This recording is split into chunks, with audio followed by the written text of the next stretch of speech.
The man known to history as Chiang Kai-shek was born on the 31st of October 1887 in the town of Shiko in Zhejiang province in the eastern region of China, on the other side of Hangzhou Bay from the city of Shanghai. His father was Chang Jiao-tsung, a moderately prosperous merchant. His father before him had found success as a salt merchant, but Jiao-tsung expanded his business interests into selling rice wine, rice, vegetables and other commodities. Chang's mother was Wang Cai-yu. She and Jiao-tsung had 4 children together, of whom Chang was the third.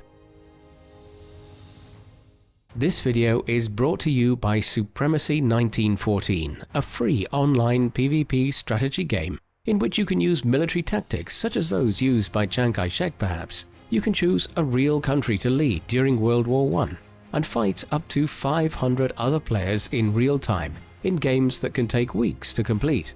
Use many different units to build your army, such as cavalry, tanks and planes, and declare war on your neighbors or forge alliances with other players. Choose your own strategy, engage in epic battles, and take over the world. For me, the best part is the long-term strategy, which gives real-life immersion, allowing engagement and realistic gameplay. You can play Supremacy 1914 on PC and Mac, as well as mobile. You get an exclusive gift. Click on the link in the description to get 15,000 gold and 1 month of premium subscription for free. Offer only available for 30 days. Don't lose any time. Chang's life was shaped by political and social processes, which were already underway when he was born in 1887.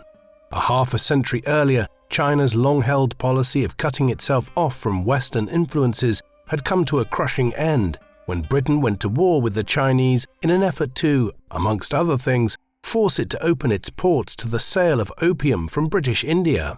In the decades that followed, China had gone through political and social revolutions as its culture was bombarded with Western ideas. Similar processes were underway in neighboring Korea and Japan, though Japan adapted more quickly and by the 1880s was emerging as a regional power with a Western-style government and military. In contrast, China was being pulled between 2 opposing factions. One consisted of traditionalists who wanted to maintain the style of imperial government that had prevailed for millennia, and which had been represented by the Qing dynasty of emperors who had ruled since 1644. The others wanted to create a republic, although even amongst these there were competing factions who wanted a conservative republic based on traditional values such as Confucianism and those who were inspired by radical socialist thinkers from industrial Europe, whose writings were being read in intellectual circles in cities like Beijing, Shanghai, and Nanjing. The battle to reconcile these competing outlooks was the backdrop against which Chang grew up and lived. When he was 8 years old, Chang's father died.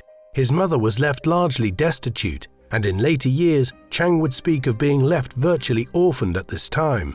Although she lived until the early 1920s, it was a difficult childhood thereafter. In 1906, he determined to take charge of his life by heading to Japan, the most modernized nation in the Far East, one which had recently managed to defeat Russia in a brief war, to acquire military training within the Japanese army. There he spent time at Whampoa Military Academy in Tokyo. The academy was a place of learning for many Chinese students at the time, and was a hotbed of political radicalism, with many of the students looking towards the overthrow of the Qing dynasty in Beijing and the modernization of China so that it might emerge as a revitalized power similar to Japan.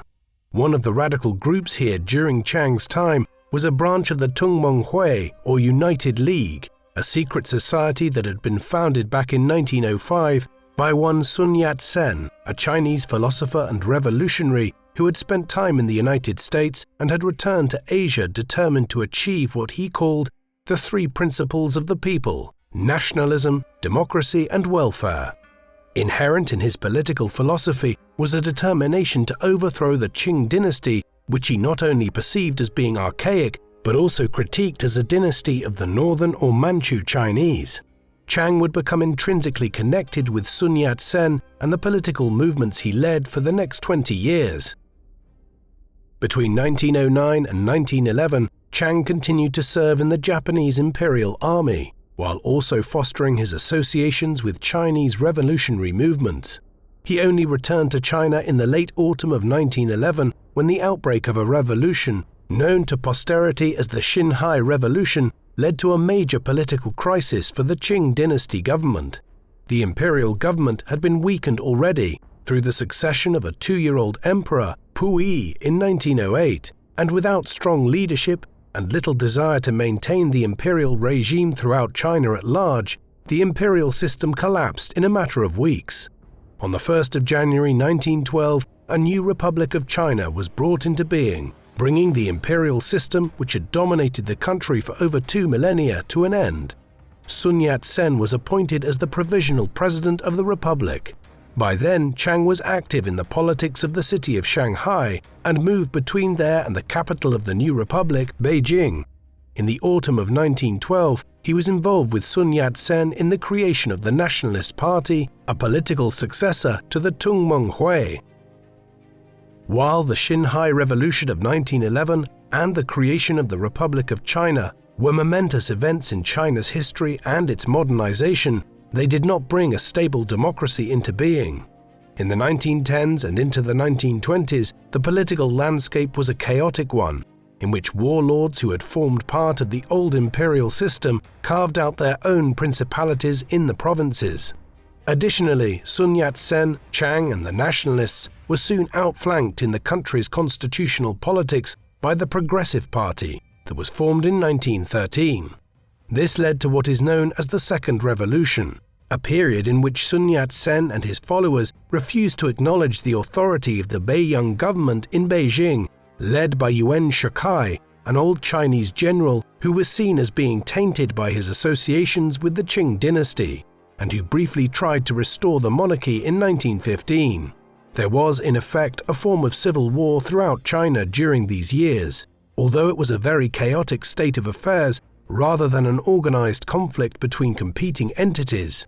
Chiang was a bit player in all of this, a mid-ranking figure within the Nationalist Party, one who acted as a liaison for Sun Yat-sen between Japan and Shanghai, traveling over and back between the two.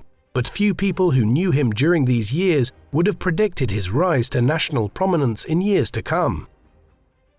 As these momentous events were playing out in China's politics, Chiang's personal life was taking on a complex shape as well. Back in 1901, Chiang had been married when he was just 14 years old, to a woman named Mao Fu-mei, a 19-year-old acquaintance of the family. This was an arranged marriage which was entered into for financial reasons to aid the family following Chiang's father's death several years earlier. Their tumultuous relationship reflected this unorthodox start. Chiang followed the practice of concubinage, a Chinese tradition whereby he took mistresses that were almost like second or third wives. One of these was Yao Ye-chung, a woman he began a relationship with in 1912, while later in 1921 he started a separate relationship again with Chun Jie-ru, a 15-year-old girl that he had first met a few years earlier when she was either 12 or 13. These overlapping relationships have led some accounts of his life to state that Chiang technically had multiple wives, though he divorced Mao Fu-mei in 1921 when his relationship with Chun Jie-ru became more formalized. Only one biological child, a son named Chang Qing-kuo, born to Mao Fu-mei and he in 1910, was born of these relationships, although Chiang also adopted a second son, Chang Wei-kuo, the illegitimate son of an associate of Chiang's in Japan in the mid-1910s, who gave up the child for fear of disgrace. Chiang's political career shifted considerably in the late 1910s and into the 1920s. In 1919, Sun Yat-sen, along with other Chinese revolutionaries such as Chiang, formed the Kuomintang, a new political party as a successor to the Nationalist Party, a name which translates as China's National People's Party. This new iteration of the party was based out of Guangdong, in the south of the country, and was committed to armed struggle to overthrow the government in Beijing and unify the country under a strong centralized leadership. It was willing to accept the help of any group which would further that goal, including the new communist regime which had seized power in Russia late in 1917, and which was gradually winning a civil war there to establish the Soviet Union. In the autumn of 1923, Chiang was sent by Sun Yat-sen on a mission to Moscow to organize additional aid to the Kuomintang and to review the Soviet military system. Chiang was not entirely convinced that the Soviet system was suitable for China, though Sun Yat-sen is claimed today as one of the forefathers of the Chinese Communist movement. As a result of Sun Yat-sen's death in the spring of 1925, the Kuomintang would come to be identified as the power opposed to communism in China. With this, Chiang began to exercise increasing control of the Kuomintang and move the nationalists in a different ideological direction to what Sun Yat-sen had planned. The event which really catapulted Chiang to the forefront of Chinese politics and made him a pivotal figure in the history of modern China was the Northern Expedition. This was a military expedition which the Kuomintang commenced in the summer of 1926, under his military leadership. Its name is derived from the fact that the nationalists headed north from their base in the southeast of the country to campaign against the warlords that controlled the provinces in the north and against the government that operated from Beijing. When it commenced in July 1926, Chiang had less than 100,000 men under his command, a moderate force given the sheer size and population of China. A series of swift victories in the months that followed saw Chiang wrest control of the provinces of Hunan, Jiangxi, and Fujian by the end of 1926. His forces swelled as he did so, and by the time he began his attacks on Shanghai and Nanjing in the spring of 1927, he and the rest of the Kuomintang commanders had 500,000 followers. With such an immense force, they managed to secure control of central China and established a provisional government at their new capital of Nanjing in the late spring. From here, the Northern Expedition would continue through 1927 and into 1928, eventually unifying most of the country under nationalist rule after a decade and a half of division and anarchy since the promulgation of the Republic back in 1912. But it would be an all-too-fleeting victory. Chiang was the central character in creating the split in the nationalist movement, which led to the outbreak of the Chinese Civil War even as the Northern Expedition was still underway. The tendency today is to view the Kuomintang as a right-wing organization, and there is little doubt that it became so over time under Chiang's leadership, albeit with socialist elements to it even during the Civil War. However, in the first half of the 1920s, it was a much more complex and fluid political movement, one with a left wing and a right wing, as exemplified in Chiang's own mission to the Soviet Union late in 1923. These divisions became more stark in the first months of the Northern Expedition, as the left wing, led by Wang Jingwei at this time, formed a solid block of opposition to the right wing, which was emerging under Chiang in the closing months of 1926. This left wing was increasingly dominated by communists who were close to Russian military advisors and politicians who were active in China. When Chiang led the campaign to Shanghai and Nanjing in the spring of 1927, the left wing formed a splinter faction that tried to retain control of the city of Wuhan, which had briefly served as the Kuomintang's headquarters in the final months of 1926. Thus, even before Chiang secured Shanghai and Nanjing in the spring of 1927, the left wing under Jingwei had already begun to splinter at Wuhan. While divisions were rife already by 1927, Chiang and his conservative allies within the nationalist movement spurred on the drift towards civil war in the weeks after capturing Shanghai and Nanjing by violently suppressing communist movements and groups within the captured cities, a campaign of repression termed the White Terror. The worst of this came in Shanghai on the 12th of April 1927, when Kuomintang military units acting on Chiang's orders began purging the city's communist groups. Similar incidents were replicated across the cities under nationalist control in the weeks that followed, and by the late summer it was clear that the communists would have to oppose the Kuomintang leadership if their ideological goals were to survive. Hence, the Chinese Civil War began on the 1st of August 1927, when left-wing nationalists began an uprising in Nanchang, a date which is typically identified in Chinese communist history as marking the formation of the People's Liberation Army. The movement was led by figures like Wang Jingwei, Zhu De, and Zhou Enlai at this juncture. Mao Zedong was a minor leader within the initial uprisings who would only rise to the fore of the Chinese Communist movement in the 1930s. The period around the commencement of the Chinese Civil War was one of further unrest in Chiang's personal life, though it also led to lasting stability in his romantic life. Many years earlier, back when the Kuomintang was being formed in the late 1910s, he had met and begun a quasi-relationship with Soong Mei-ling, the daughter of Charlie Soong, a prominent Chinese businessman who had spent time in America in his youth, hence his anglicized name. The Soong family became prominent in Chinese business and political circles thereafter, and Mei-ling's sister, Qingling, had been the wife of Sun Yat-sen for the last decade of his life. Mei-ling's family had warned her off a relationship with Chiang back in the late 1910s, owing to his wife and concubines and the fact that he was over a decade older than her.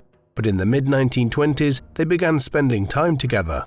In 1927, Chiang divorced Chung Jieru and ended his concubine relationship with Yao Ye-chung in order to marry Mei-ling. Thereafter, he remained a broadly monogamous husband. This final marriage of his would last for the remainder of his life, and Mei-ling became a prominent figure within the Kuomintang in her own right. They would not have children, though Mei-ling may have suffered a miscarriage in 1928. From 1927 onwards, even as the civil war between the nationalists and the communists was raging, Chiang and the other Kuomintang leaders were overseeing a period of Chinese governmental reform and expansion, known as the Nanking Decade, so termed because the capital remained at Nanjing even after Beijing was seized. While many criticisms could be leveled at the nationalists, there was no denying that this was a period of progress in a number of important respects. The economy expanded, principally through a cooperative movement which revolutionized the cotton industry. The number of factories increased massively, while there was nearly 4 times as much length of modern highways in China by 1936 as there had been in 1927, as a nationalist road-building program was initiated. Access to education expanded greatly and literacy levels increased. Things as simple as an effective postal system and an operational banking system emerged after decades of sluggishness in introducing such modern concepts into China. Yet there were issues. Regional famines and food shortages persisted. At the same time, while Chiang was the most powerful figure within the Kuomintang, he was far from all-powerful, and numerous factions had power ebb and flow between them in the decade following the Northern Expedition. It was clear by the time the Northern Expedition was achieving its goal of unifying much of China in 1928 that the nationalist movement was not exactly a homogeneous ideology, and various factions within it were now descending into a civil war. So what did Chiang actually stand for as a leader of the right wing of the Kuomintang? Where the communist left-wing branch was modern and socialist in its outlook, Chiang looked backwards to a more traditional view of Chinese society, one rooted in Confucianism, the philosophical religion that had shaped so much of Chinese society for millennia. He also incorporated elements of conservative imperialist traditions into his political philosophy. In this sense, he was profoundly different to Sun Yat-sen as well, a figure he claimed to be the political successor to, but who had been a modern liberal who admired figures like the British liberal philosophers John Locke, Jeremy Bentham, and John Stuart Mill Sr. and Jr., as well as Theodore Roosevelt in the United States. These views of Chiang were most clearly expressed in the 1930s in the New Life movement, a civic campaign led by the nationalists which sought to promote Neo-Confucian values and a form of Chinese corporatism, exemplified in the Blue Shirt Society, a Chinese version of the fascism sweeping Europe in the 1930s. This raises questions as to who Chiang himself was. Much like the political movement he led, he was a bundle of contradictions. On the one hand, he presented himself as a stalwart conservative and upholder of Chinese traditions, set within a more modern China. But on a personal level, he could be erratic, violent, and oppressive towards those around him. On occasion, this resulted in him physically attacking members of his staff. Despite his support for upright behavior in public life, he was incredibly corrupt and fostered such corruption in the Kuomintang generally. These contrasting approaches were perhaps most clearly seen through his sons. His adoptive son, Chiang Wei-kuo, was sent to Germany and ended up a junior officer in the German Wehrmacht, taking part in the Nazi annexation of Austria, while his biological son, Chiang Ching-kuo, spent many years in Soviet Russia. The one thing that can be said without equivocation is that Chiang was an ultra-nationalist. One American military commentator referred to Chiang's one major publication, a book called China's Destiny, as a Chinese Mein Kampf. Such was its xenophobic portrayal of people beyond China's borders. Another thing that is undoubted is that Chiang was a reasonably effective military commander. In the course of the late 1920s and the early 1930s, he very nearly won the Chinese Civil War. By the end of the 1920s, he and the nationalists had successfully managed to wrest control of virtually all of eastern China, where the great cities of the nation lay along the coastline from the communists, isolating the communists in regions like Jiangxi, Hunan, Hubei and Shanxi provinces towards central China. By then, Mao Zedong was emerging as a new leader of the Chinese Communist movement, though it would be the 1940s before he became preeminent. The communist movement very nearly didn't survive that long. In the autumn of 1933, Chiang's armies began an encirclement of the communist position in Jiangxi, and over the space of a year-long campaign very nearly wiped out the communist movement in China.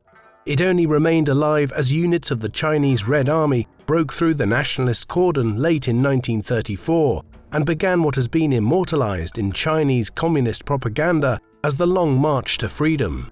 The movement remained alive into the second half of the 1930s, but there is no doubt that prior to Japanese intervention in China from 1937 onwards, Chiang and the Kuomintang were on the cusp of complete victory. Late in 1936, Chiang faced the greatest threat to his own life in many years. On the 12th of December that year, he was in the city of Xian in Shanxi province in central China to review a military detachment when he was taken prisoner. Chiang had traveled to Xian in the first place to review the troops and raise their morale here, as there had been issues with divisions in the region being unwilling to fight the communists. The issue ran much deeper, and in reality the communists had infiltrated the army here. As a result, on the 12th, soldiers stormed the complex where he was staying and took him captive. In Nanjing, the government was in disarray when news arrived. Meanwhile, the communists sent Zhou Enlai, a figure who would rise to become the second most powerful politician in communist China in the 1950s, to negotiate with Chiang. Over a course of a week or so, Zhou and he came to an arrangement whereby Chiang would be released on condition that he would commence peace negotiations once back in Nanjing, and that they would then combine to resist Japan's expansion in the Far East. With this, Chiang was released on the 26th of December, after 2 weeks in captivity. He returned to Nanjing and did order a ceasefire, but the nationalists were deeply divided into 1937 about how to proceed regarding the communists in the aftermath of the Xian Incident. The Xian Incident pointed towards the spectre that was now haunting China from without.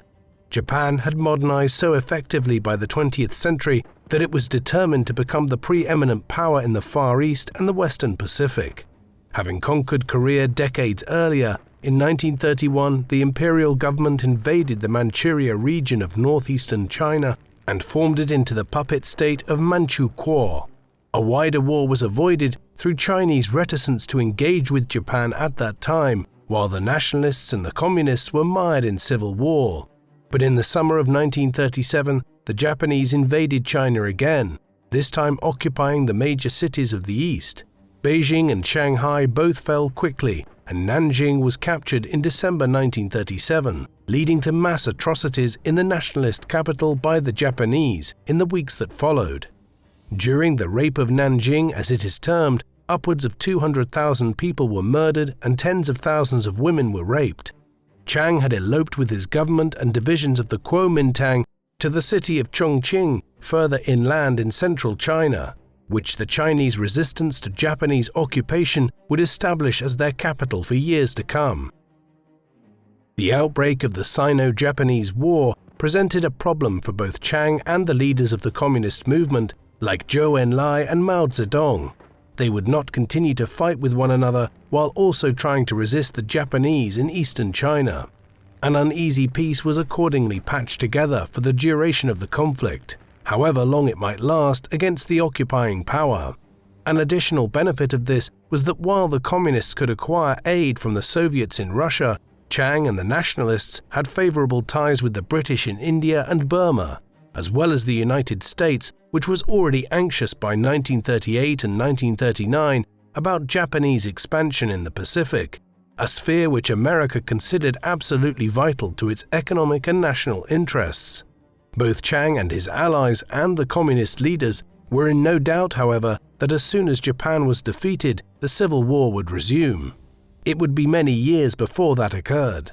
From 1938, a bitter struggle commenced, with the Nationalists and the Communists controlling much of the west and central regions of China, while Japan was largely content to occupy the economically more important west and south of China, where the great cities of the country lay along the course of the Yellow, Yangtze, and Pearl rivers. That the Japanese did not press westwards and attempt to conclusively defeat the Nationalists and the Communists was in large part because their interest was drawn elsewhere. Japan desperately needed oil if it was to have any chance of besting the United States in a war.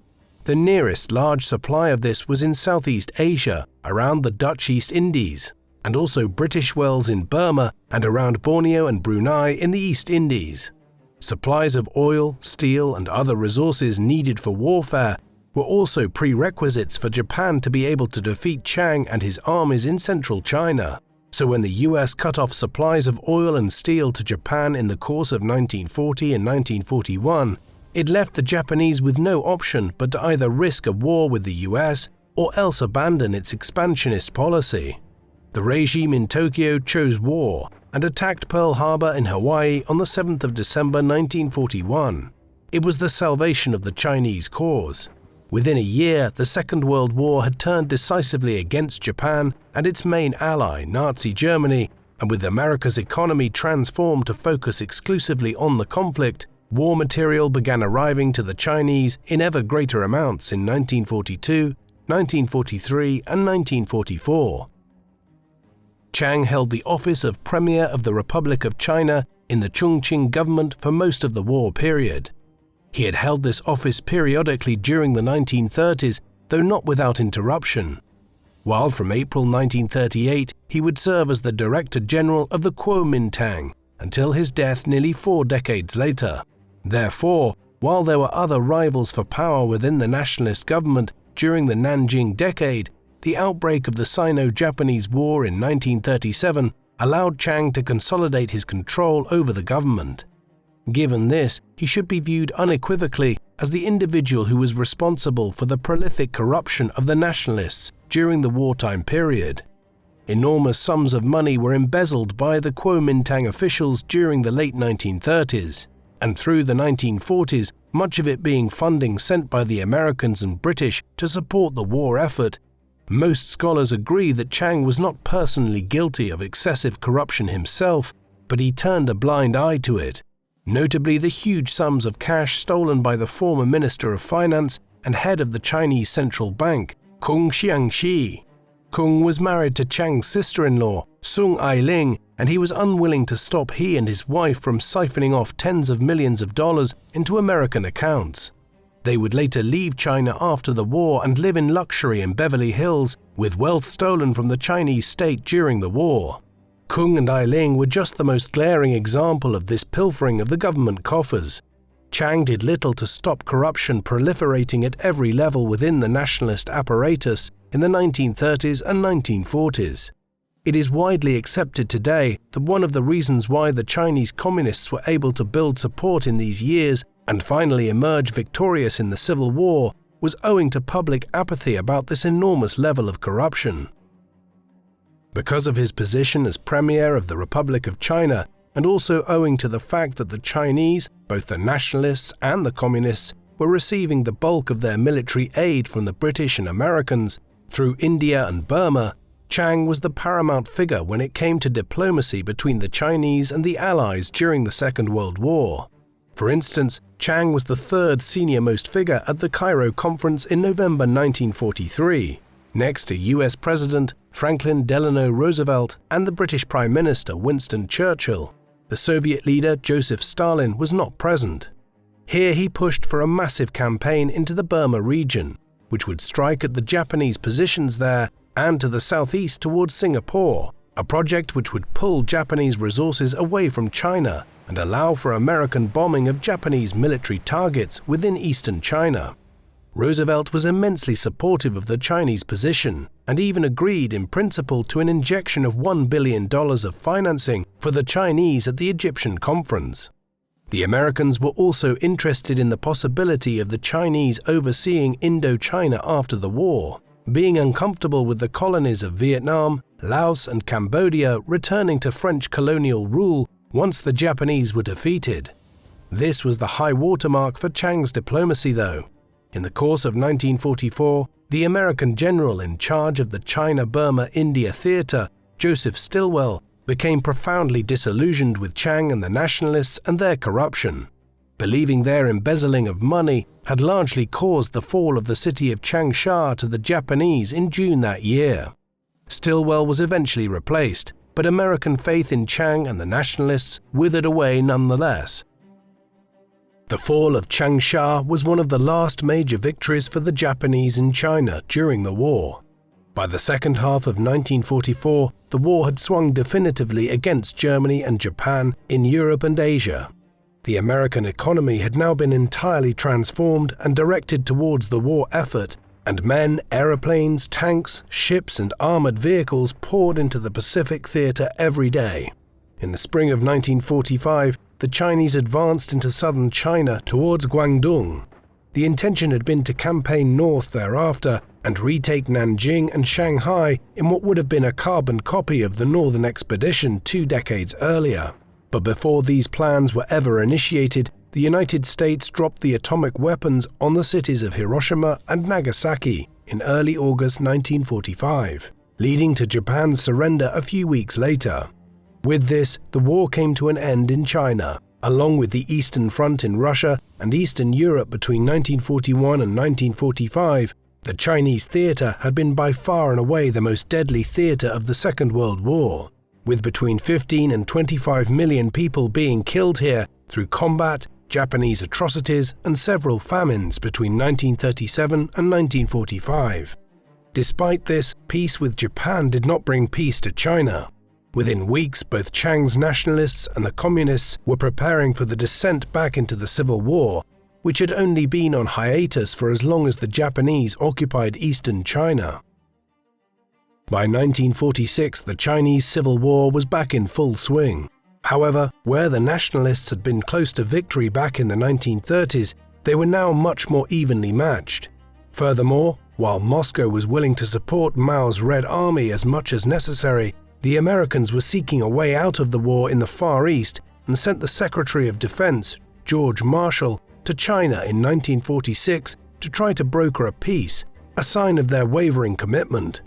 The nationalists were dealt a further major blow in 1947 when the administration of President Truman in Washington began drastically curtailing the amount of financial aid that it was providing to the Kuomintang, having tired of the endless corruption of Chiang's government. Chiang himself was elected as President of the Republic of China in 1948, following the promulgation of a new constitution, but within months he was threatening to resign following major military losses against the communists. The last year of the Civil War, from mid-1948 onwards, was characterized by a growing rivalry between Chiang and his vice president, Li Zhongrun, over the management of the government and the gold and dollar reserves at their disposal, even as the communists captured new towns and cities every month. When Nanjing, the nationalist capital, fell in April 1949, it was the beginning of the end. Thoughts now turned to the island of Taiwan. Early in 1947, an incident occurred which was to have a bearing on China's future and in particular on Chiang's legacy. It happened well away from the center of political power in the cities of eastern China.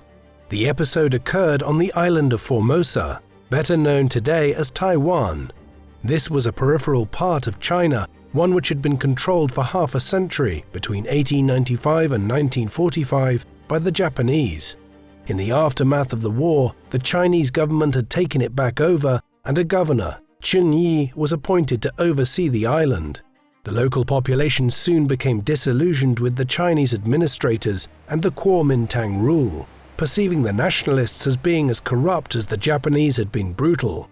Heavy-handed policies culminated in February 1947 in protests over the sale and supply of tobacco.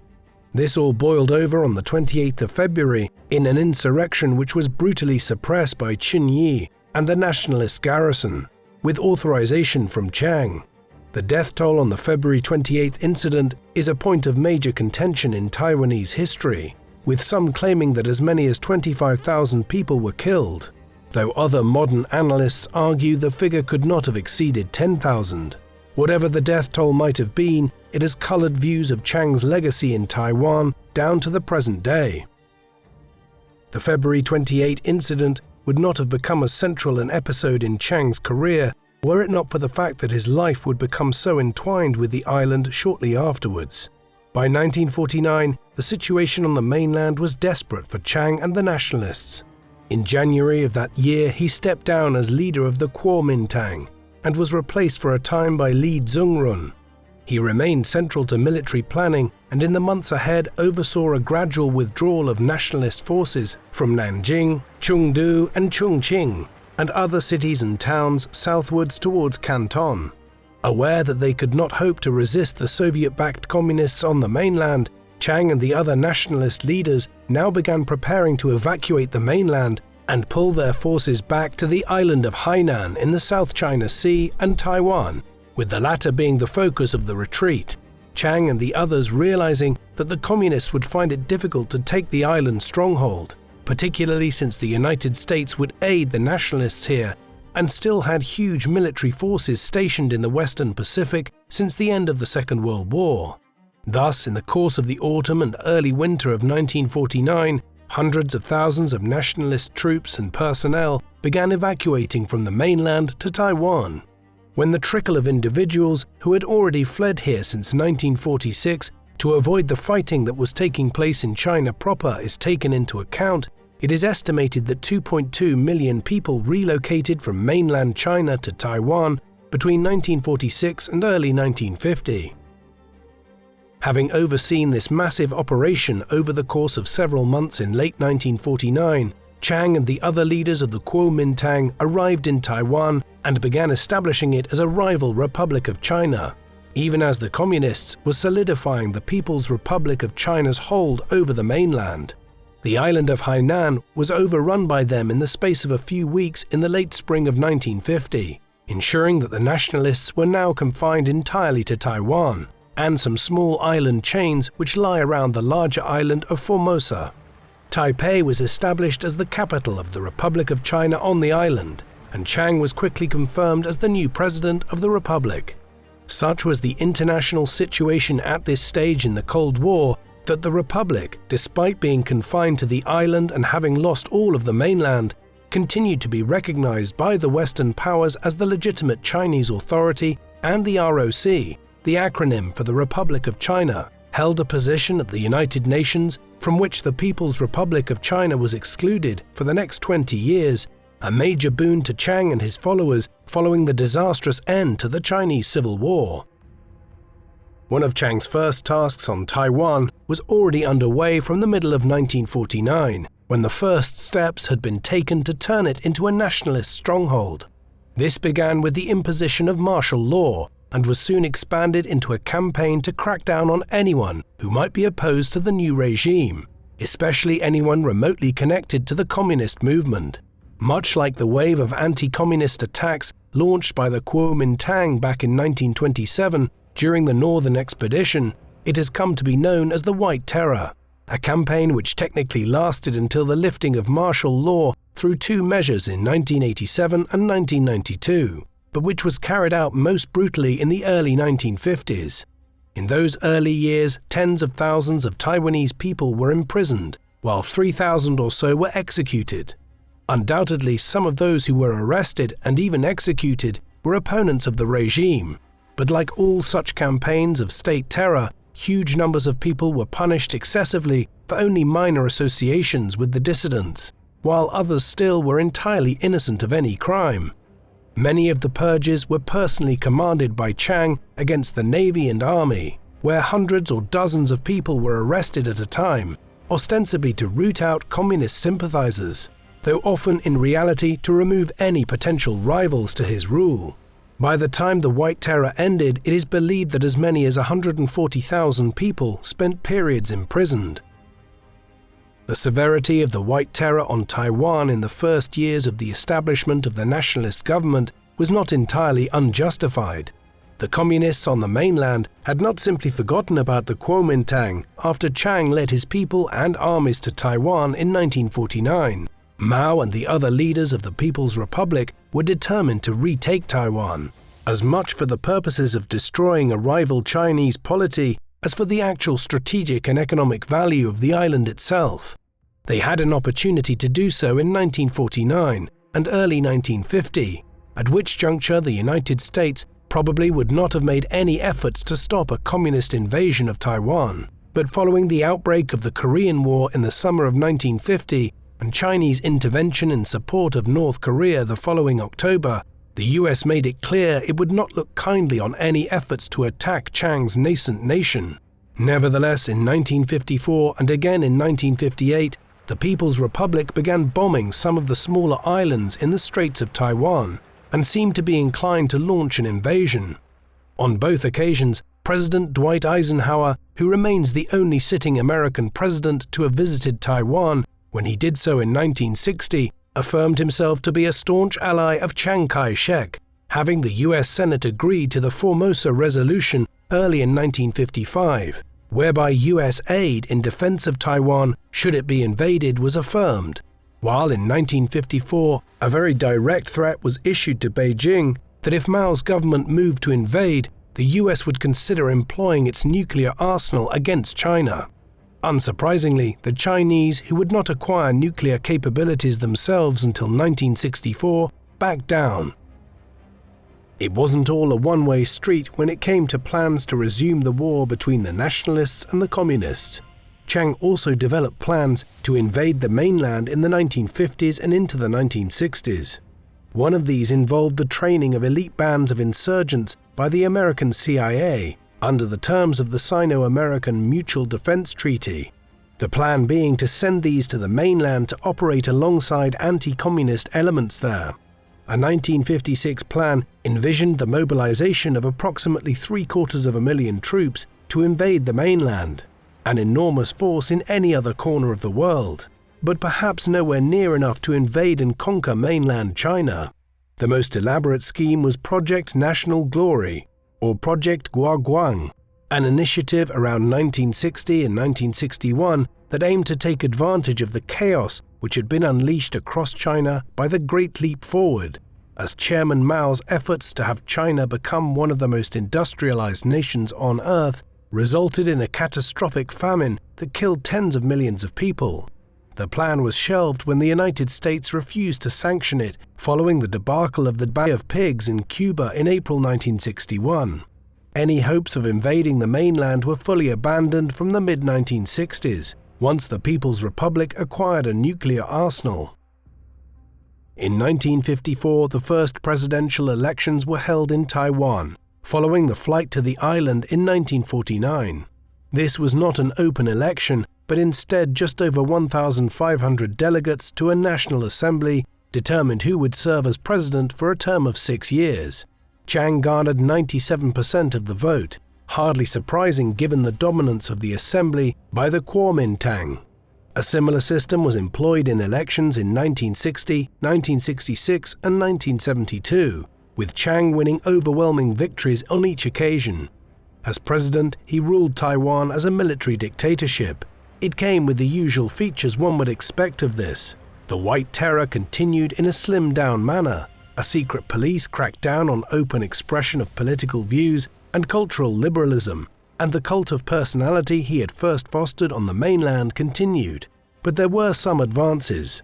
Aware that the excessive corruption the Kuomintang had engaged in back in the 1930s and 1940s had been substantially the cause of their losing the civil war, Chiang attempted to reform this element of the nationalist government.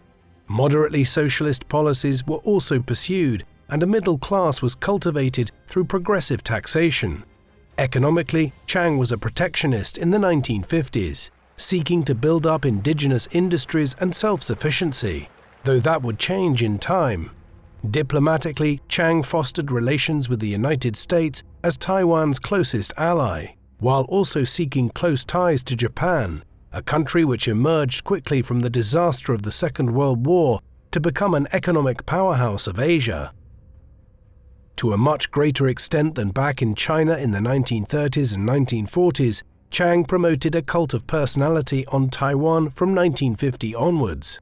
There were reasons for this.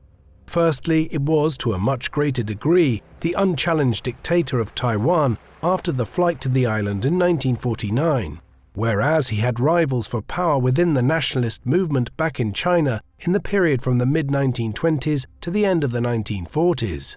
This was also a period of growing dictatorial rule and personality cults in Asia more broadly, with figures like Kim Il-sung and Syngman Rhee dominating North and South Korea from the late 1940s onwards.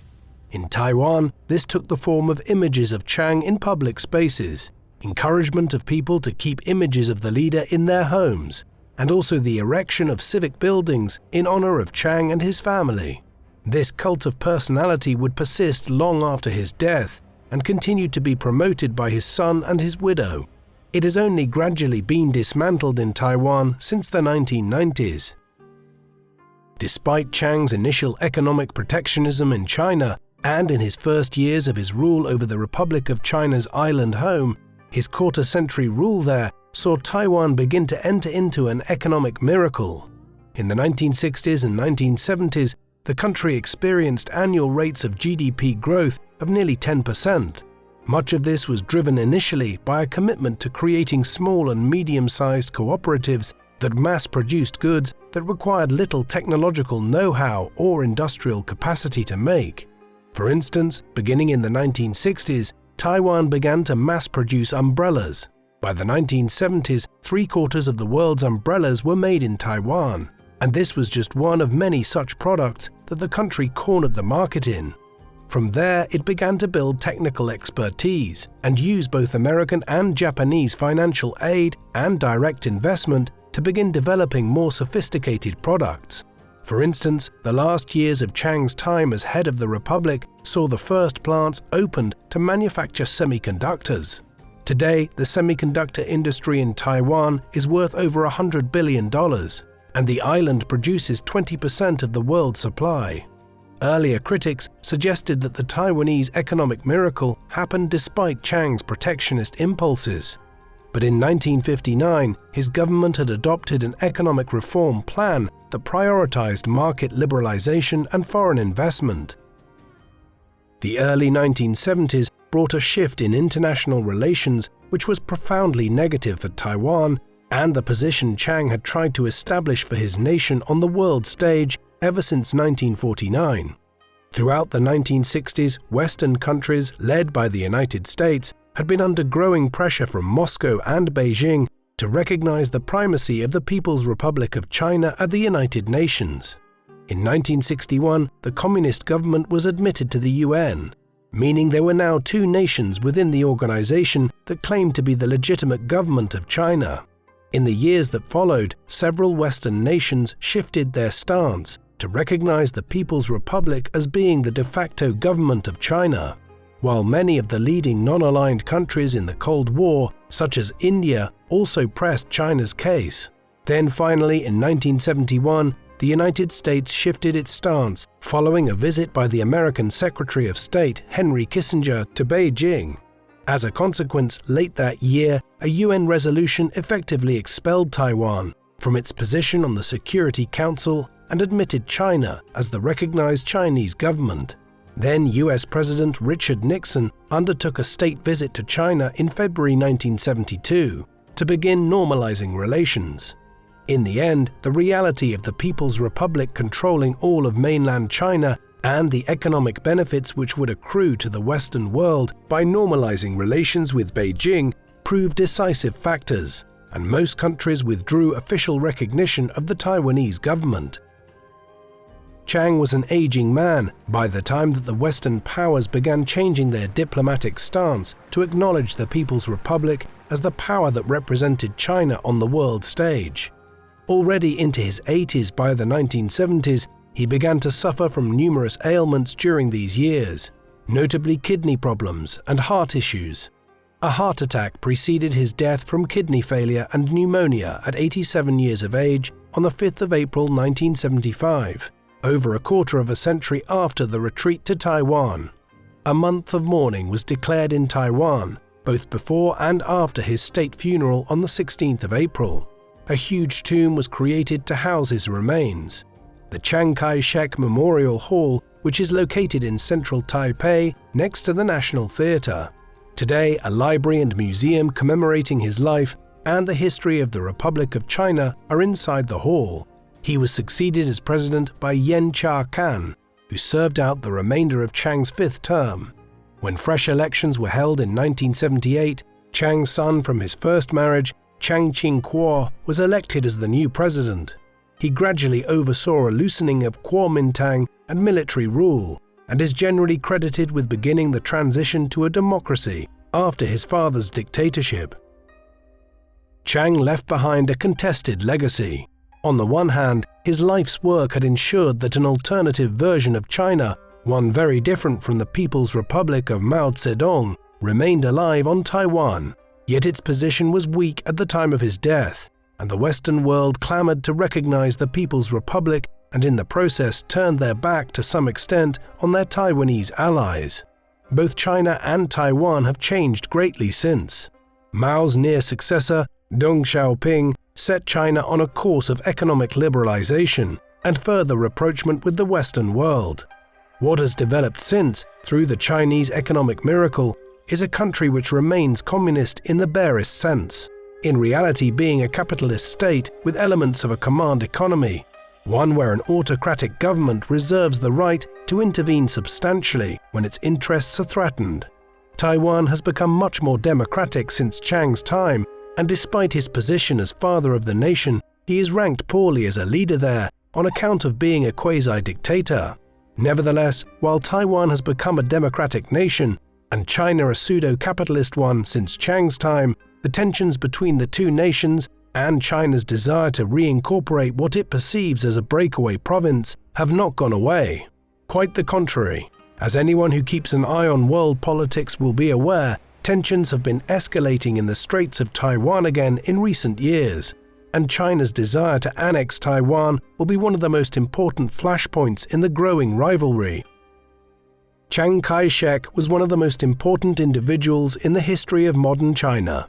For a period of half a century between his rise to the top of the Kuomintang following the death of Sun Yat-sen in the mid-1920s down to his death in 1975, he was at the forefront of the nation's politics.